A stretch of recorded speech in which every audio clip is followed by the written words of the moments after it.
Welcome to Family Matters Fully Human Edition. Today we are doing things slightly differently in order to reach more of our Orthodox Christian faithful in the deaf community.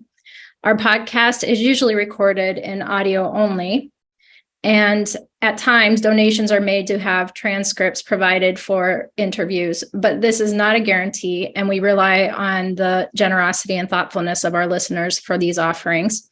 So, because today's guest is hearing impaired, it seemed fitting to share both a video and audio of our conversation to better include everyone who uses American Sign Language.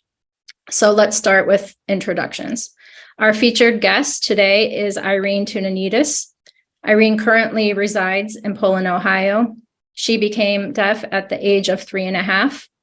She holds a Master's of Science degree in counseling from California State University, a Master's of Education in Deaf Education from Kent State University, a Bachelor's of Arts degree in art, and a Bachelor's in Special Education. She is currently retired, but worked as an elementary school teacher, served as a part-time faculty member at Youngstown State University Department of Special Education, taught American Sign Language to adults in a number of community colleges and career centers, during which time she received numerous awards for teaching and art.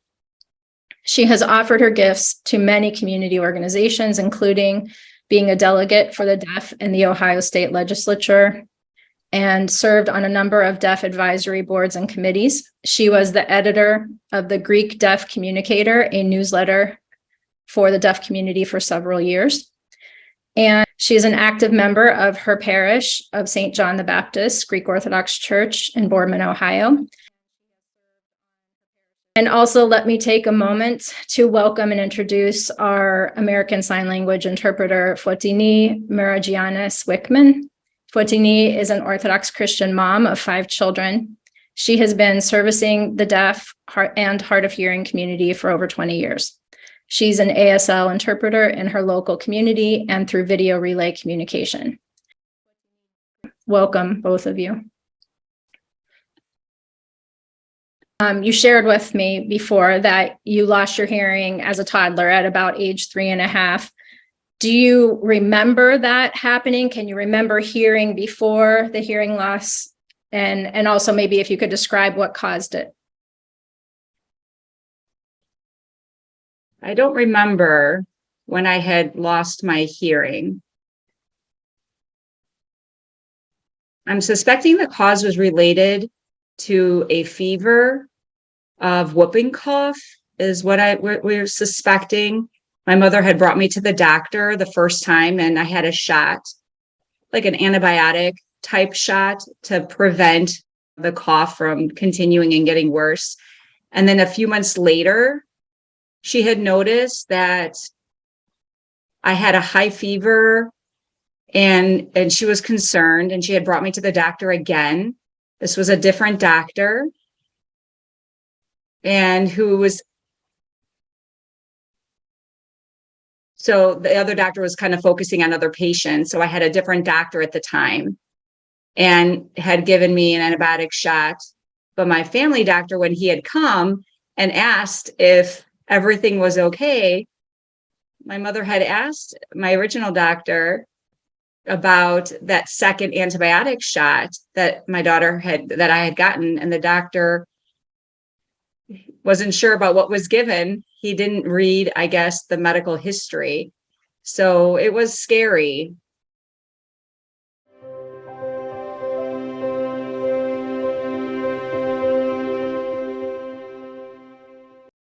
So I was 7 years old and I was at the YWCA and I was sitting with the coach and everyone is speaking and there were all these girls and I wasn't able to hear. I wasn't dressed yet in our bathing suits. I hadn't changed yet. And they were giving a lecture explaining what was going on and what we had to do in the water and some of the tasks. And that's when I realized that these girls were talking, the coach was speaking, there was a dialogue between them, and I was trying to figure out, when I went to go into the changing room, it was very, very quiet. and I was walking up the stairs, and I sat in the lobby area, and my hair was dry, and I had a bag in my hand, and I was just sitting there waiting for my mother to come. And then once my mom arrived, it was about an hour later, and she noticed that my hair wasn't wet. And she asked me what had happened. I said, I just kept shaking my head. And then my mother took me down to talk with the coach to explain about my deafness. And my mother said, you can stay here for another hour. We stayed there for another hour. And then so when my abilities became a little bit more alive, it was a little bit different. What I mean is that I wasn't as aware. I wasn't as cognitively aware. I wasn't as aware like my development because of my age and things like that. It wasn't evident yet. That was I was 7 years old when I began to really see and understand that I was different. So that's why I share that story. Thank you. It sounds like, I mean, it's a vivid memory for you. You can remember even sitting on the stairs, your hair wasn't wet, you're waiting for your mom. You know, that was a very strong experience where you realized something was different in how you were experiencing the world versus other children.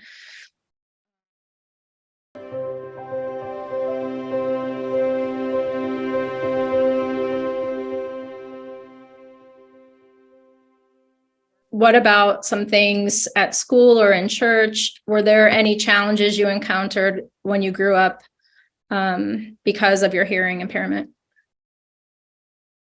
Yes.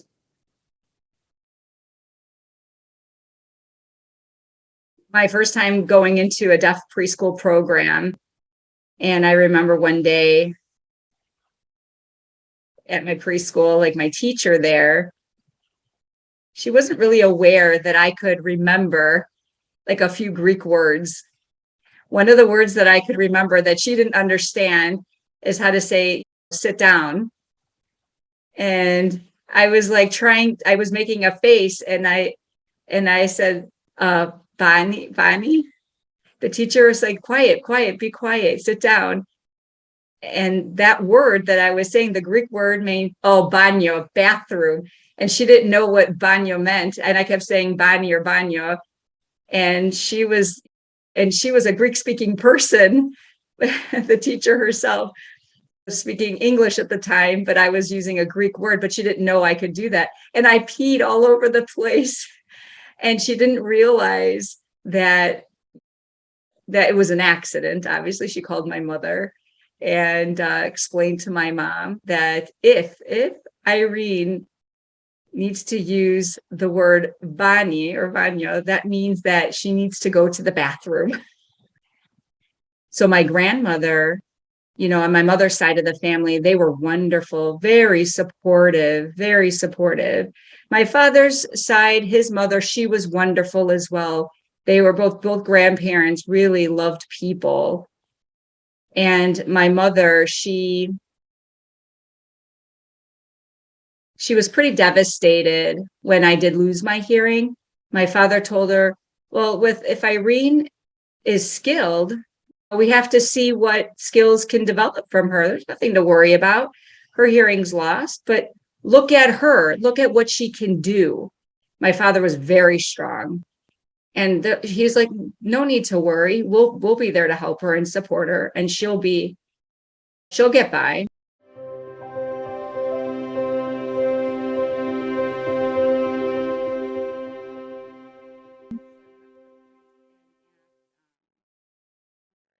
There were some little issues with the people in the area. And then maybe due to the old country values, I wasn't able to understand some of the details. And that's like if the people keep their old country values, their ways, which is fine.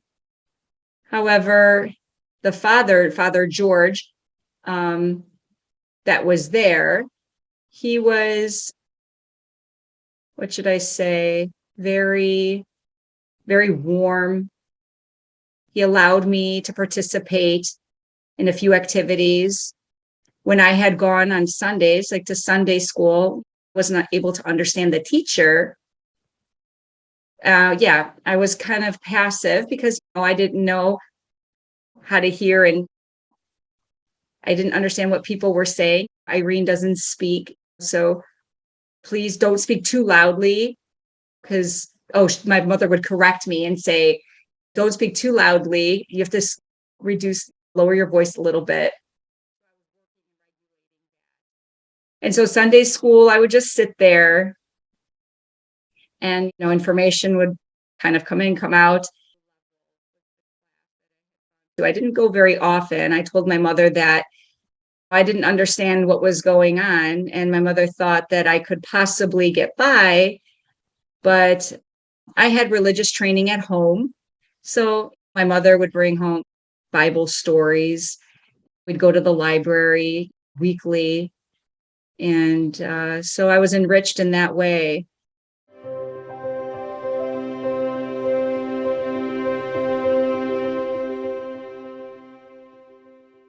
We were kind of living post ADA, Americans with Disabilities Act, which came about in 1990.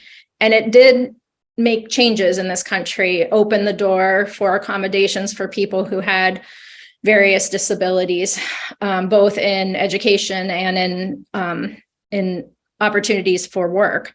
But so you grew up before that time. And I just wonder how you were able to receive that education, how even your family helped you receive the education. Yep, thank you for that question. So when I was in the 4th grade, my teacher at the time had asked me if I wanted to be in a mainstream math classroom. And I said, sure, yes. I thought that was a good challenge for me. And so when I was in this hearing classroom for math, and I sat in the front and he would help me. He would walk along and he would show me which page number or what was the homework would be. And I got along pretty well in that math class. This was in the 4th grade. And I remember the following year, we had moved to a different class, and my friends were a little behind.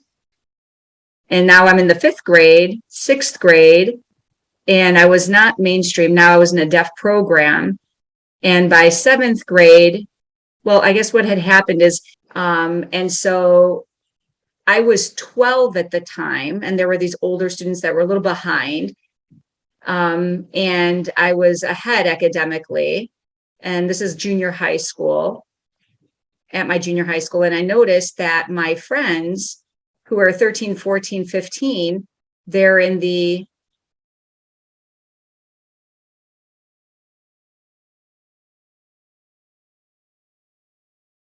different classroom. And I wasn't sure I didn't realize that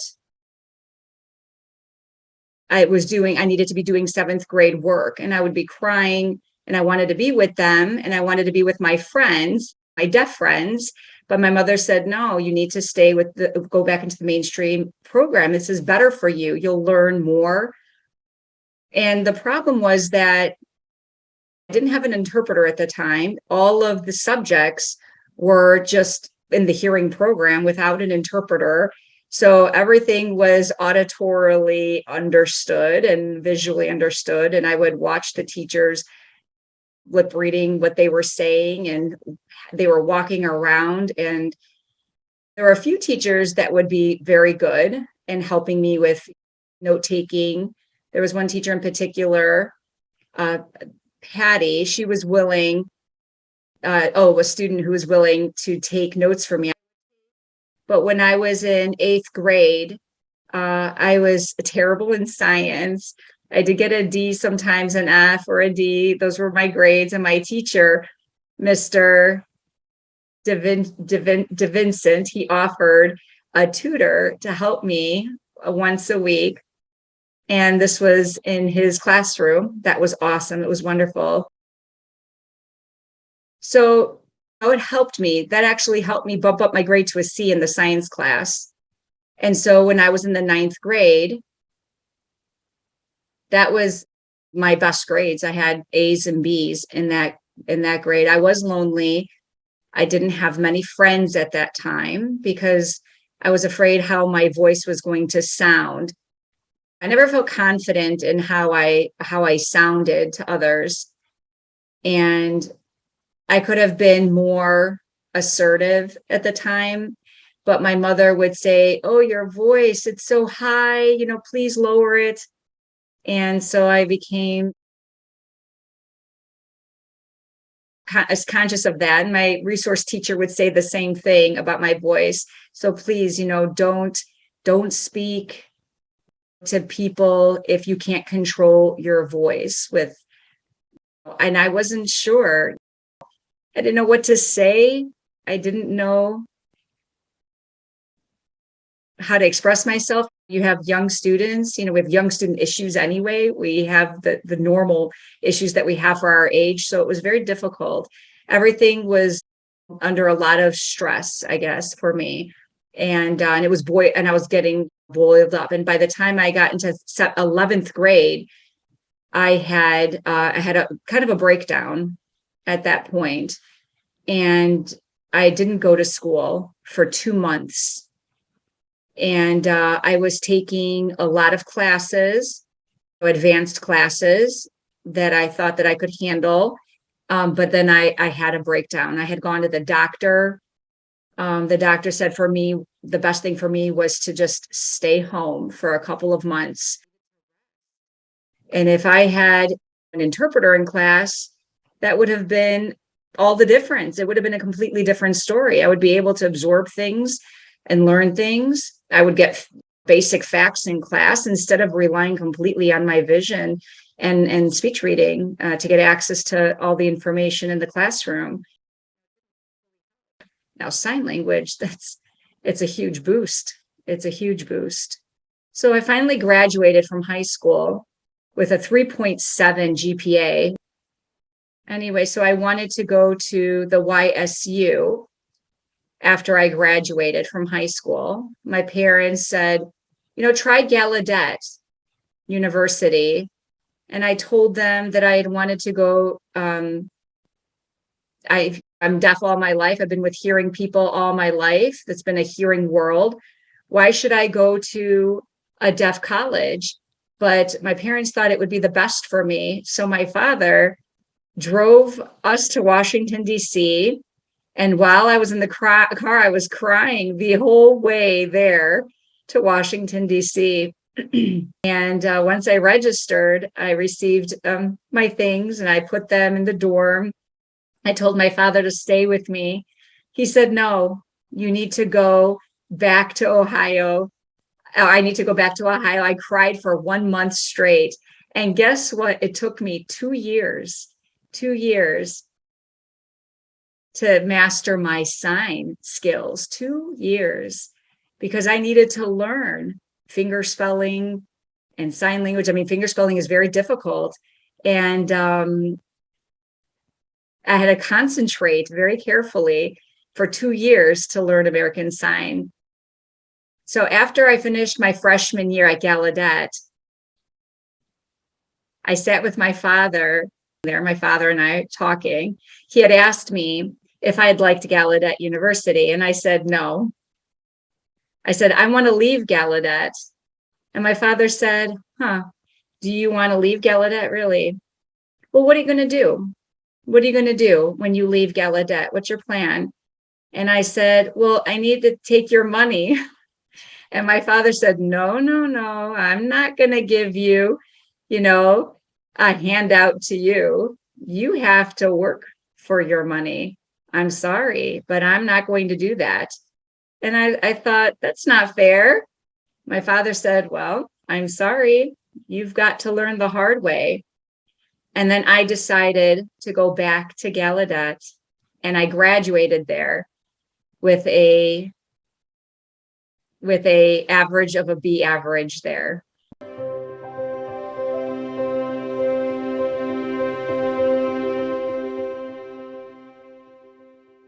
So when I was still at St. Nicholas, a parishioner, I already was a teacher at that point in education in my profession. And my parents, they had come to church. My mother would teach Sunday school. And one day my mother had asked me to do a drawing for her class, like an image of Christ. And I said, wonderful, sure. So I had brought my art supplies and I had brought them in, and I'm drawing on the board of Christ and using charcoal and the image of Christ. And I just thought, wow, that was pretty close. They might have thought they had the long hair, the facial expression. The children were amazed at my artistic abilities. And then one time I had gone back to church and service was complete at that moment. And I went to go collect my art materials. And then the drawing I had taken down of Jesus Christ, when I had gone into church for the Sunday school room, I mean, there was this shocked feeling because the face of Christ, someone had slashed it, defaced Christ on his face. And I was shocked when I went in to look at it. I didn't say anything at the moment. I took it down. I collected my items, my supplies, my papers, and then I looked, and it was in the wastebasket, the icon of Christ, the icon in the wastebasket. Someone had thrown it. The icon of Christ. Oh, no, no, no. No, no, I took it out of the wastebasket and I kept it. And I had brought it into my car and I put it, on the visor just above my head, the icon of Christ, that exact icon. And something happened. Yes, I'll tell you that. This was April. It was a Saturday morning, and it was very early, and the weather was crispy cold weather. And it was April the 7th. My mother, she was ready to go to Kent State University for a workshop. And I was going to go pick up some other students earlier for the deaf program and students that I had taught. So we were all driving. And as I was driving, the car skid around and my car turned. My mother was sitting in the back and was just, she was so scared. And the students there, they weren't as scared. I wasn't scared, but the icon fell on my lap as the car was maneuvering. And then what happened was, it was about 10 minutes. There were 5 cars coming right by so fast. And the cars, if I would have stayed there, we would have been killed. They would have come right into me. So I'm not sure if I'm explaining the story clearly enough, but we would have been killed. And, Jesus himself saved our lives. And I couldn't speak. I couldn't understand. I mean, the icon fell right on my lap and we were out of the way of harm. And that's an icon I picked from the wastebasket from Sunday school, from the classroom. Wow. Can you imagine? I had left the icon up there. It's still in my car.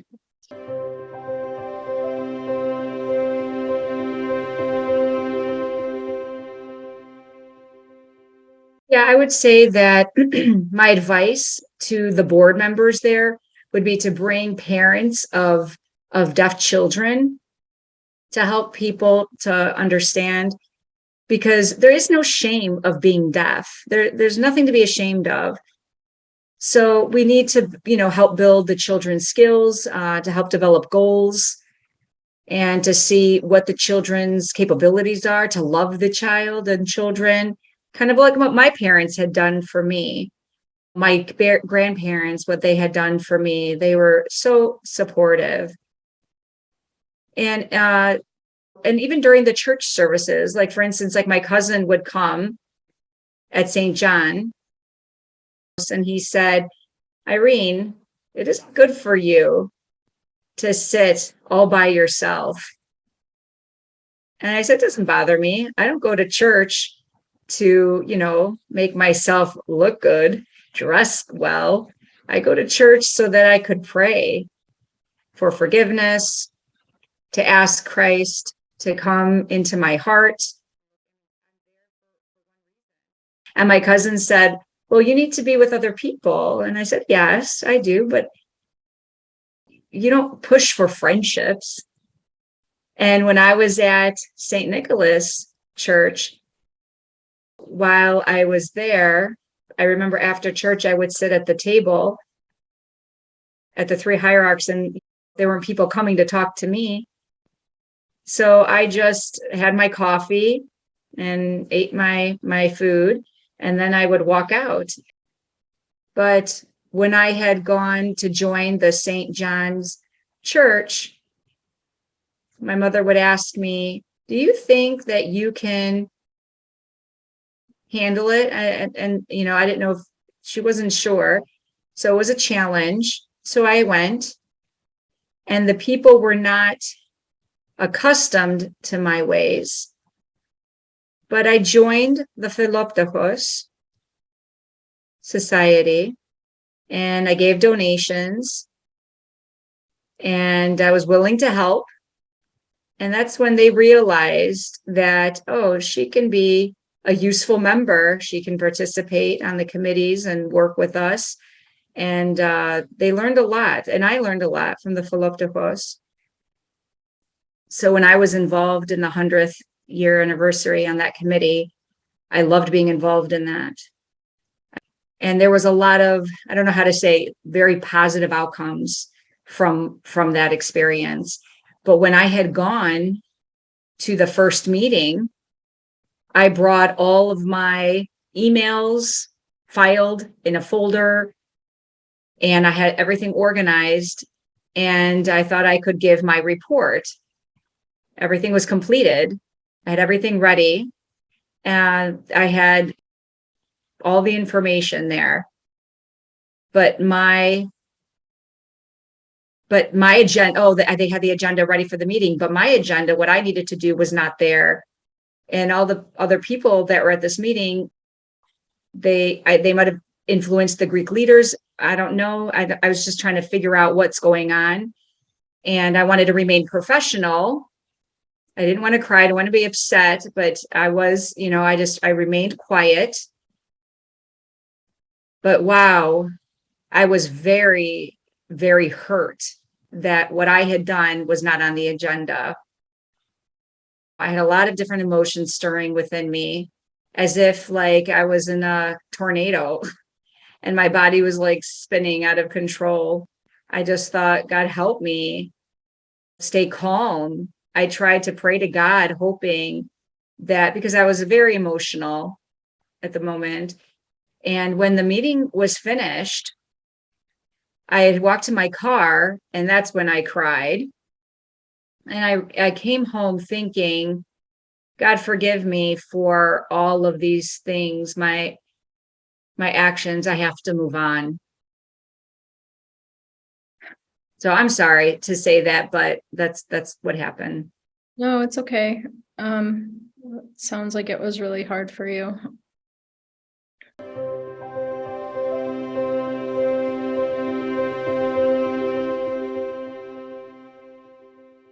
What I'm curious about is Greek parents from other parishes in America.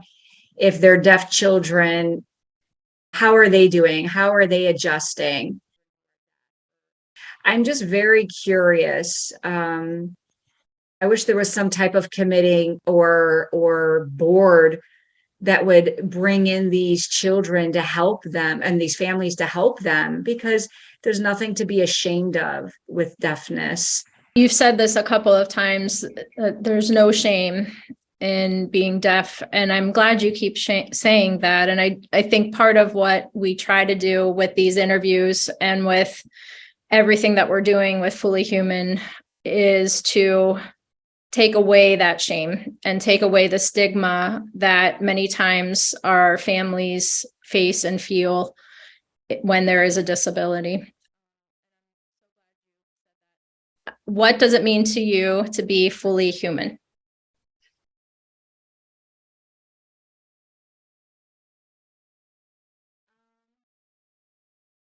So I've learned that I have limitations to dealing with my emotions. I go to church. Like in the morning, I read the Bible. And but my sister and I were very close. But my sister, she has learned sign language, and she will interpret for me at church, which is wonderful. And how do I deal with people? That's always a challenge for me. I go to church almost every single Sunday.